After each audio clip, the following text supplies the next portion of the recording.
Olá, olá, meus amigos, bom dia, boa tarde, boa noite, boa madrugada. Estamos de volta com nossa última aula do nosso curso de analista dos tribunais. Hoje, dando continuidade ao tema contratos em espécie. Hoje, dando seguimento à análise do tema prestação de serviço, a figura contratual que eu parei analisando com os senhores na aula anterior. Vou acabar a prestação de serviço, que é a última figura dos contratos em espécie, e vou adentrar a responsabilidade civil. É o que nos reserva no nosso encontro de hoje. Ok? Gente, o próximo tópico aí do nosso contrato de prestação de serviços é justamente o seu objeto, tá? Qual é o objeto da prestação de serviços? O artigo 594 e diz que será qualquer serviço ou trabalho lícito, material ou imaterial.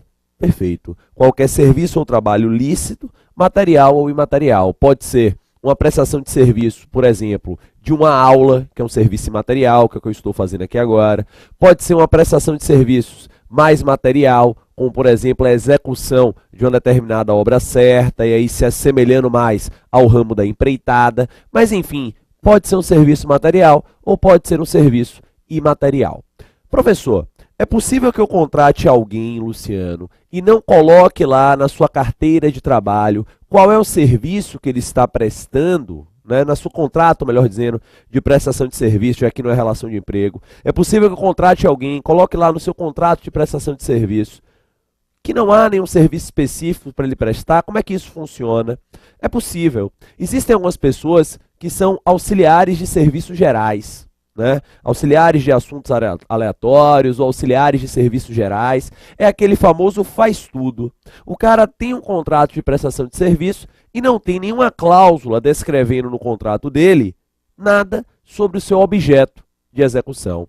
Neste caso, você vai aplicar o artigo 601 do Código Civil, o qual lhe informa que entende-se que o prestador se obrigou a todo e qualquer serviço compatível com suas forças e condições. Como eu dizia, é o famoso auxiliar para assuntos gerais. Perfeito. É aquele cara que queimou a luz, ele troca, deu um problema na tubulação, ele resolve, precisa dar uma pintura aqui na sala, ele arruma alguém ou ele mesmo pinta, quebrou a fechadura, ele dá um jeito. É o severino, né? Como diz aqui no Nordeste. É o cara que faz tudo, ele está sempre lhe ajudando ali.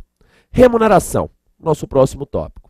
Luciano, a remuneração é um elemento essencial à prestação de serviço? Observem os senhores o seguinte: a prestação de serviço, ela presume-se onerosa. Presume-se onerosa. Se não houver no teu contrato uma linha acerca do pagamento, a presunção é de onerosidade. A presunção é esta. Ela presume-se onerosa. Perfeito. Nada impede, porém, que expressamente seja pactuada uma prestação de serviço gratuito. Isso não é proibido. Mas, repito, a presunção é de onerosidade. O ideal é que, além da onerosidade ser presumida, você tenha uma cláusula no seu contrato referente ao pagamento. Valores, momento, forma de pagamento. Isso é o ideal. Mas, professor, vem cá. E se meu contrato for silencioso? Se meu contrato for silencioso, ela vai se presumir onerosa. Sim. Mas como é que vai ser feito o pagamento? Qual é o valor? O artigo 596 lhe informa que, sendo o seu contrato silencioso, será pago, segundo os costumes do lugar, o tempo do serviço e sua qualidade. Então, o juiz vai realizar este arbitramento.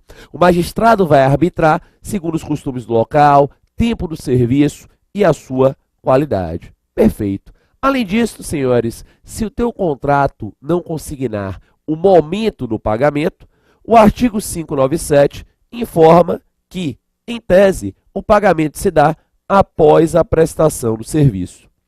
Em tese, após a prestação do serviço, a não ser que por convenção ou pelo costume se pactue algum tipo de adiantamento. É muito usual aqui na Bahia, por exemplo, se cobrar metade do início e metade no final. Acontece muito, tá? É um costume local, mas pode ser que lá no seu estado a coisa caminhe de uma forma um pouco diferente. O ideal, repito, é que o teu contrato, além de veicular o quanto, o valor, veicule o como, a forma de pagamento. Professor, a habilitação para o serviço, o fato de ser um prestador habilitado, exerce alguma influência no que tange a remuneração? exerce. Exerce influência no que tange a remuneração, principalmente quando o seu contrato for silencioso. Olha o que lhe diz o 606. Se o serviço for prestado por quem não possuía título de habilitação ou não satisfaça os requisitos outros estabelecidos em lei, não poderá quem os prestou cobrar a retribuição normalmente correspondente ao trabalho executado. Mas, se deste resultar benefício para outra parte, o juiz atribuirá a quem o prestou uma compensação razoável, desde que tenha agido com boa-fé. O exemplo clássico que se encaixa aí no 606 é o exemplo do jornalista. O STF entendeu, eu diria até que na contramão da história, tá? A história não caminhava neste sentido, mas o STF entendeu que para você exercer a profissão de jornalista no Brasil, você não precisa ser formado em jornalismo. Foi uma decisão altamente polêmica, mas enfim, foi a decisão da nossa Suprema Corte, da nossa guardiã da Constituição Federal. Foi este o pensamento lá do nosso querido STF. Perfeito. O que acontece então? Se eu não sou jornalista e sou contratado para uma prestação de serviço e eu não estipulo o preço, na hora de ser arbitrado o preço pelo juiz, isto deverá ser considerado. A minha inabilitação, Ave Maria, ausência de habilitação específica para o exercício da função, haverá de ser considerada. Ou seja, quando o juiz for arbitrar o meu honorário, ele deve arbitrar o honorário em um valor inferior àquele que geralmente seria recebido por um jornalista. É esta a linha de raciocínio. Perfeito. Claro que nós estamos trabalhando aqui com profissões nas quais é possível o seu exercício sem habilitação específica. Isto nem sempre acontece. Por exemplo, no caso do médico, no caso do advogado, não pode, porque a lei proíbe que você exerça a medicina sem ser graduado, bem como proíbe que você advogue, postule em juízo sem ser habilitado na Ordem dos Advogados do Brasil. Aí há uma vedação legal. Em havendo vedação legal, não é crível, não é possível, senhores, que você caminhe com aquela respectiva prestação de serviço. Então esta é a noção, esta é a ideia. Duração. Professor, existe um prazo máximo para a prestação de serviço? Olha o que diz o 598. A prestação de serviço não se poderá convencionar por mais de 4 anos, embora o contrato tenha por causa o pagamento de dívida de quem o presta ou se destine à execução de certa e determinada obra. Neste caso, decorridos 4 anos, dá-se-á por fim do contrato, ainda que não concluída a obra. Tá aí. A prestação de serviço, em tese, tem prazo máximo contratual de 4 anos. Mas, professor, que estranho, há várias pessoas que prestam serviços em determinadas empresas por muito mais do que 4 anos. É o meu caso. Houve um curso em que eu dei aula aqui na Bahia durante 7 anos consecutivos. Mais do que 4 anos. Foi o meu caso. Luciano, isto é ilícito? Não, não é. Não é ilícito. Na verdade, é possível que você faça contratos e os renove. O que você não pode é fazer um contrato superior a 4 anos. Então, posso fazer um contrato no máximo de 4 anos, posso fazer de 1 ano, 2 anos, 6 meses, 1 mês, mas no máximo de 4 anos, e chegando aos 4 anos, meu amigo, é possível que o quê? Renove até o máximo de 4 anos. E assim vai. O que a lei proíbe é que você faça um contrato de 5 anos ou 4 anos e 1 dia. A lei proíbe. Todavia, para a galera lá da seara do direito do trabalho, fique ligado e faça o paralelo com o artigo 9º da CLT, né? 9º da CLT. Este contrato de prestação de serviço, ele pode, na verdade, estar tentando camuflar uma relação de emprego. E aí, meu amigo, se você tiver lá o artigo 2º e o artigo 3º da CLT encaixado, empregador e empregado, os respectivos conceitos, com aqueles requisitos da pessoalidade, onerosidade, subordinação, que estão lá na CLT, e os senhores estudam no direito do trabalho, aí, companheiro, já era. A magistratura trabalhista vai entender como uma prestação de serviço fraudulenta, vai entender como uma configuração de uma relação de emprego e vai ordenar o pagamento de todas as parcelas. Então fique atento. Professor, e se o meu contrato for silente em relação ao prazo? Bem, se ele for silente em relação ao prazo, deve-se aplicar os costumes do local. É o que vem entendendo a doutrina. Deve-se aplicar os costumes do local, desde que o contrato não ultrapasse, não vá além dos 4 anos de uma vigência, né? Então pode ser de 1 ano, 2 anos, 3 anos, até 4 anos, e depois você vai ampliando aí os respectivos prazos. Beleza. Galera, Este prazo, ou a verificação do prazo na prestação de serviço, é importante ainda para você perquirir, amigo, acerca do aviso prévio para o desfazimento do contrato. Luciano, eu pensei que aviso prévio só era necessário em relação de emprego. Não, não é isso não. Gente, qualquer contrato que for desfeito vai demandar, por vezes, o aviso prévio. Porque o direito, ele não gosta de surpresas. Se eu for desfazer, por exemplo, uma locação, eu tenho que preavisar. Eu tenho que preavisar, lógico. Se eu for desfazer, por exemplo, um contrato de emprego, eu tenho que preavisar. Se eu for desfazer um contrato de comodato, eu tenho que preavisar. Se eu for desfazer minha prestação de serviço, eu também tenho que preavisar. Mas o meu aviso prévio, Luciano, vai ter que ser com qual prazo? Qual é o prazo que o interessado no desfazimento da prestação de serviço haverá de comunicar a sua intenção resilitória? Lembra lá? Resilição? Desfazer o contrato por ato de vontade. Qual é o prazo em que eu tenho que comunicar a minha intenção resilitória? A lei trata, no artigo 599. Não havendo prazo estipulado, nem se podendo inferir da natureza do contrato ou dos costumes do lugar, qualquer das partes, a seu arbítrio, mediante prévio aviso, pode resolver o contrato. Dar-se-á o aviso, e aí vamos lá, com antecedência de 8 dias, se o salário houver fixado por tempo de 1 mês ou mais. Com antecipação de 4 dias, se o salário tiver sido ajustado por semana ou quinzena. De véspera, quando se tenha contratado por menos de 7 dias. Tá aí. Então, a forma de remuneração e o prazo do contrato são importantes para a verificação do prazo do aviso prévio para o desfazimento contratual. Luciano, como é que acaba esta prestação de serviço? Esta prestação de serviço, ela pode acabar sem justa causa ou com justa causa. Sem justa causa ou com justa causa. Se for com justa causa, você só vai pagar o que é vencido, né?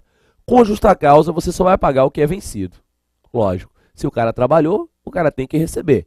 Então, o que é vencido, você vai ter que pagar, mas haja visto motivo justo, não haverá nenhum tipo de indenização.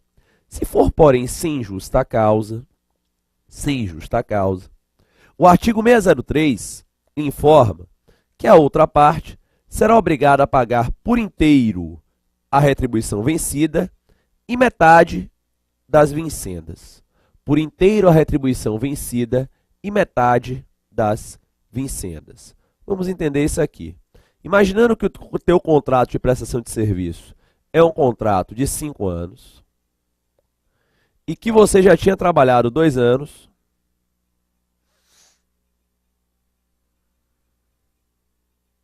beleza, e você foi posto para fora sem justa causa, eu vou ter que lhe remunerar, eu empregador não, contratante, melhor dizendo, eu contratante, vou ter que lhe remunerar os 2 anos que você trabalhou, mais metade do período faltante, 1 ano e meio. Haja visto o seu desligamento sem justa causa. Então, eu remunero o período passado, que você já prestou o serviço, mais metade do faltante. É esta a ótica do Código Civil. Se for com justa causa, eu só vou remunerar o passado, só o que você já prestou de serviço. Beleza? Tranquilo?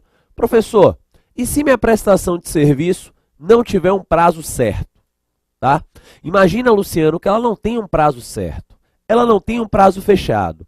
Se ela não tiver um prazo certo, se ela não tiver um prazo fechado, vem se entendendo que não vai ser devida esta remuneração da metade do que faltar.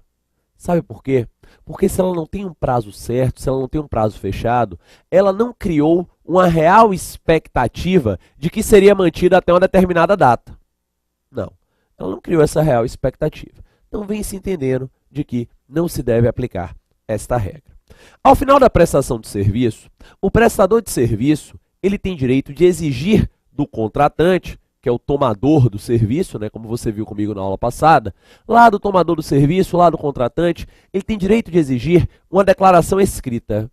Uma declaração escrita informando o motivo do desligamento e informando que ele prestou aquele serviço.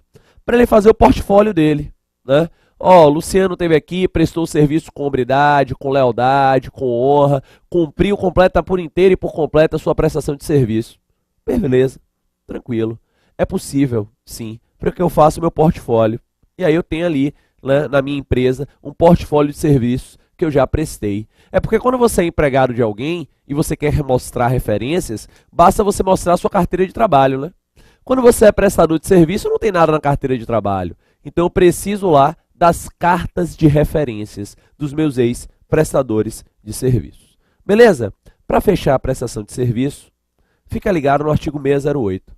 É uma regrinha que muita gente esquece no Código Civil e pode pintar em sua prova. Aquele que aliciar pessoas obrigadas em contrato escrito a prestar serviço a outrem, pagará este a importância que ao prestador de serviço pelo ajuste desfeito houvesse de caber durante 2 anos. Tá aí. Gente, este artigo 608 do Código Civil traz o que nós chamamos, na doutrina, de uma cláusula penal extra alios. O que é isso, professor? O que é essa cláusula penal extra alios? O que é, Luciano?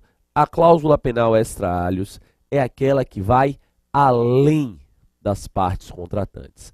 Ela vai além das partes contratantes. Ela é extra alios, ela vai além e atinge um terceiro. Esta norma vai penalizar quem está aliciando. Por exemplo, imagine que a empresa A é tomadora de serviços de Luciano e há um contrato escrito pelo prazo de 3 anos.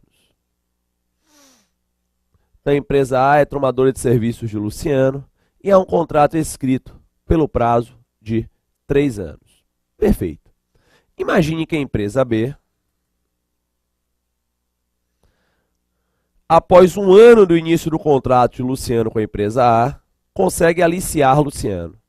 Vai lá, paga mais para Luciano, consegue retirá-lo da empresa A. Perfeito. Neste cenário, joga na tela, neste cenário, a empresa A pode requerer a empresa B metade do período faltante. O período faltante era de 2 anos, né? Dividido por 2, vai dar 1 ano. Pode requerer 1 ano de indenização. É uma cláusula penal extra alios, que está atingindo um terceiro diferente ao contrato, uma outra pessoa, um outro sujeito contratual. Perfeito?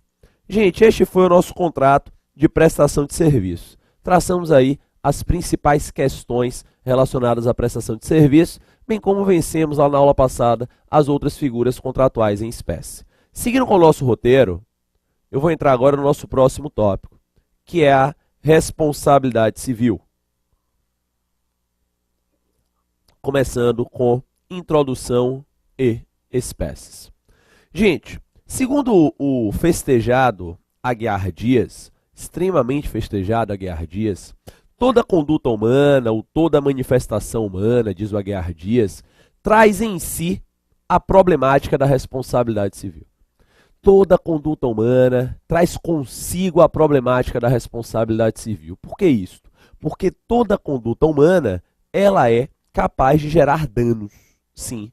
E se vier a ocasionar danos, trará contigo a responsabilidade civil. Beleza. Falando em um sentido mais aberto, em um sentido mais genérico, podemos informar que a responsabilidade, ela se divide em 2 grandes grupos.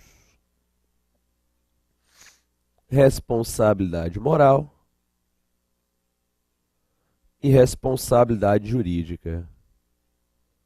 E a jurídica pode ser responsabilidade jurídica penal e responsabilidade jurídica civil.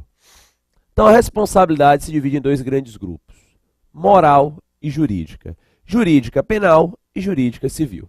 Vamos traçar aí os balizamentos diferenciadores. O que é que vai diferenciar, para início de papo, a responsabilidade moral da responsabilidade jurídica? Gente, a responsabilidade moral, ela é desprovida de poder coercitivo. Responsabilidade moral, ela não tem poder coercitivo, ela é desprovida de poder coercitivo. Perfeito, beleza. Exemplo, regras religiosas. Se você desrespeitar uma regra religiosa, exemplo, se você não recolher o dízimo, isso não vai lhe trazer uma responsabilidade jurídica. Ninguém vai ajuizar uma ação contra você por execução de quantia certa pela ausência do recolhimento do dízimo. Ninguém vai lhe prender, mas isso poderá ocasionar em você uma responsabilidade moral. Se você, por exemplo, é um católico fervoroso, um religioso fervoroso, você pode chegar à conclusão que a ausência do recolhimento do dízimo vai lhe trazer graves mazelas e isto gerar um sentimento de autopunição. Esta é a responsabilidade moral. A jurídica é diferente, porque na responsabilidade jurídica, quando você viola uma regra jurídica, você pode ser punido. Você pode ser punido pelo Estado. Pode. Existe coerção, existe punição. Se você viola a norma de trânsito, é possível a sua punição. Se você viola uma norma penal, é possível a sua punição. Se você viola uma norma civil, é possível a sua punição. A responsabilidade jurídica, ela traz consigo, portanto, eu dizia, a coerção. Então, a diferença entre responsabilidade moral e responsabilidade jurídica caminha conjuntamente com a diferença do direito e da moral. Perfeito. Esta responsabilidade jurídica, ela se subdivide em dois grandes grupos, na responsabilidade jurídica penal e na responsabilidade jurídica civil. São os dois grupos, penal e civil. Perfeito. Luciano, como é que eu vou diferenciar a responsabilidade jurídica penal da responsabilidade jurídica civil? Como é que eu vou fazer esta diferenciação? Galera, a diferenciação, ela não reside na conduta. A diferenciação, repito, ela não reside na conduta. Não é na conduta que você vai conseguir fazer esta diferenciação. Porque, por vezes, a mesma conduta desembocará tanto em responsabilidade jurídica civil como em responsabilidade jurídica penal. Cito, como exemplo, um atropelamento. Um atropelamento poderá ocasionar tanto a responsabilidade jurídica civil como a responsabilidade jurídica penal. A conduta é a mesma. Então, não é na conduta que você vai diferenciar. Perfeito, Luciano. Mas como é que eu diferencio, então? Como diferenciar? A diferenciação, ela deve ser realizada em relação ao bem jurídico tutelado. Bem jurídico tutelado. O direito penal, sem sombra de dúvidas, e os penalistas adoram dizer isto à torta e à direita, o direito penal, ele se preocupa com os bens jurídicos mais relevantes, os bens jurídicos socialmente mais importantes, a vida do cidadão. Lógico. Então, a diferença que é traçada em relação ao bem jurídico tutelado. Bem jurídico tutelado e grau de intervenção. Bem jurídico tutelado e grau, repito, de intervenção. Gente, o direito penal, como ele tutela bens jurídicos mais relevantes, ele bate mais forte. O direito penal, ele bate mais forte. O direito penal pode retirar de você, meu amigo, um dos seus bens mais importantes e relevantes, a sua liberdade. A sua liberdade, ela pode ser retirada aí no direito penal. Beleza. Gente, a responsabilidade jurídica civil e a responsabilidade jurídica penal, nesta linha de raciocínio, em tese são independentes. Em tese, são independentes. Independentes por quê? Em tese, são independentes porque, em tese, a decisão penal, ela não tocará a esfera civil e a decisão civil não tocará a esfera penal. Em tese, repito, há uma independência de instâncias entre a responsabilidade jurídica penal e a responsabilidade jurídica civil. Mas esta independência é uma independência relativa. É uma independência relativa. É uma independência relativa porque em algumas situações, repito, isso não é regra, é exceção, em algumas situações a decisão penal, ela poderá tocar a esfera civil. Há hipóteses, sim, em que a decisão penal tocará a esfera civil. O artigo 935 do Código Civil lhe informa, por exemplo, que a responsabilidade civil é independente da criminal, não se podendo questionar mais sobre a existência do fato, que vocês penalistas chamam de materialidade, ou sobre quem seja o autor, que vocês penalistas chamam de autoria, quando essas questões se acharem decididas no juízo criminal. Gente, se o juízo criminal, portanto, ele decidir acerca da autoria, se o juízo criminal, portanto, ele decidir acerca da materialidade, tais temas não poderão ser questionados na esfera civil. Daí que vem aquela famosíssima frase que vocês adoram dizer por aí.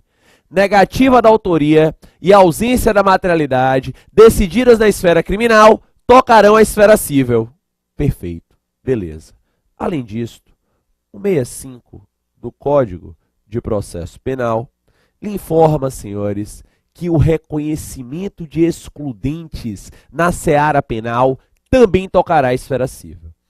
Reconhecimento de excludentes lá na seara penal também tocará a esfera civil. Então, se a decisão penal reconheceu lá uma legítima defesa, se a decisão penal reconheceu lá um estado de necessidade, tocará a esfera civil.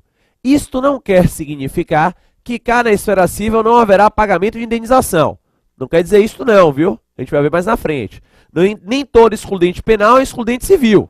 Não quer dizer isso não. Mas tocará. Gente, como a decisão penal ela pode tocar a esfera civil, o legislador ele fica deveras preocupado com uma interferência, com decisões contraditórias. Fica muito preocupado. Já pensou se o processo civil acaba, dá uma decisão em um sentido, mandando indenizar, por exemplo, e lá 15 anos depois acaba o processo penal com negativa da autoria ou ausência da materialidade? Como é que fica esta contradição? Atento a isto, o artigo 200 do Código Civil lhe informa que quando a ação se originar de fato que deva ser apurado no juízo criminal, não ocorrerá a prescrição antes da respectiva sentença definitiva. Não ocorrerá a prescrição antes da respectiva sentença definitiva. É o que diz lá o artigo 200 do nosso querido Código Civil. O que é isso? É uma causa de impedimento. A gente vai aguardar o trânsito em julgado da decisão penal para começar a contar do lado de cá o prazo prescricional da pretensão civil. Então, se eu quiser, eu posso segurar a minha ação civil ex delito para esperar acabar a demanda penal. Professor, isso é obrigatório? Não. Isto é uma faculdade. Isto é uma faculdade. Mas, professor, vem cá. E se eu já tiver ajuizado as duas juntas? Aí você pode se valer do 265 e 266, ambos do CPC. Artigos 265 e 266, repito, ambos do Código de Processo Civil, os quais, amigo, lhe conferem a prerrogativa de pleitear neste cenário a suspensão do processo civil. Você pode pleitear que o processo civil seja suspenso pelo prazo máximo de 1 ano, enquanto aguarda a decisão penal. Então você pode fazer este pleito de suspensão do processo civil pelo prazo máximo de 1 ano, enquanto aguarda, repito, lá a nossa querida decisão penal. Beleza? Nós iremos, obviamente, centralizar o nosso estudo aqui na responsabilidade civil. Claro, é o nosso grande objeto de estudo. E aí inicio aí, no ponto 2, com o nosso conceito de responsabilidade civil. Gente, o que é interessante é que a gente chama hoje de responsabilidade civil, a gente batiza hoje como responsabilidade civil tudo aquilo que não é penal, né? Isso é interessante perceber. A responsabilidade civil é um mundo que engloba a responsabilidade das relações de consumo, relações de transporte, relações empresariais, responsabilidade civil do Estado, o que é até um tanto quanto contraditório, né? Civil do Estado, o Estado é um ente público, não é verdade? Mas veja, é um grande mundo. Mas, Luciano, o que é que seria esta responsabilidade civil? Qual é o seu conceito?